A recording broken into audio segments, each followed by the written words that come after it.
Oui, allô? Allô? Allô? Oui, allô, oui, VST, c'est Zachary. Zachary Tabela. Ah, Zachary, Boni. Zachary Tabela, en tout cas, on a bien pour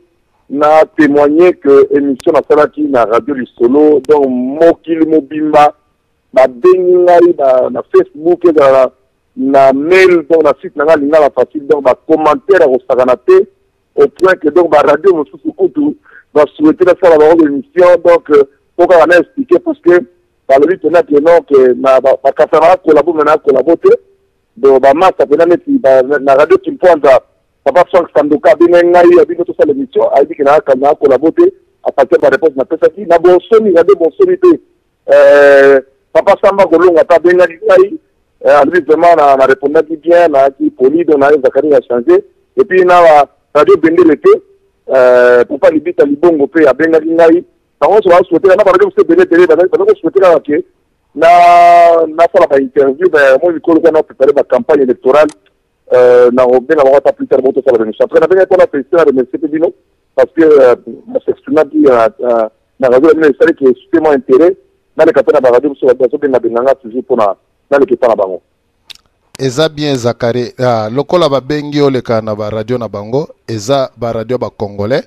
Soki o 8 ans, lokola ba bengi yo awa na kati na radio lisolo yaki okima kite, mais lokola ba bengi yo en tout cas luka pe o répondre bango okende bayamba yo. Omoni ekozala pe nyos tu malamu pona honneur bana Congo ke bayamba Zakari bayoka ki na kati na radio lisolo pe bakoyoke pe na ba radio mususu mais note c'est une bonne idée nga na sepeli lokola bande kwana ba bengi yo eza malamu donc boni makambo na yo ya député kuna ezoleka na ndenge ni non on va se concentrer ma casse vraiment ni na ba équipe va petit va se mobiliser ba tout va se mobiliser dans le Congo va zo ngai candidat unique avec un programme commun donc Zakari va ba journaliste ya Mbanga va peut-être comme Mbanga contre le parlement vérité contre le parlement pour changement contre kuna côté kuna donc tout le monde pour mboka ba koko eza toujours liboso quoi donc na idée na na bokas na tomate. Merci Nayokio en tout cas na sepeli vraiment merci pe oza vraiment non na bien que pour na témoigner parce que moi il faut reconnaître celui d'aninga va permettre yo au sur na bandeko yo même surtout moi divergence de vie ezalaki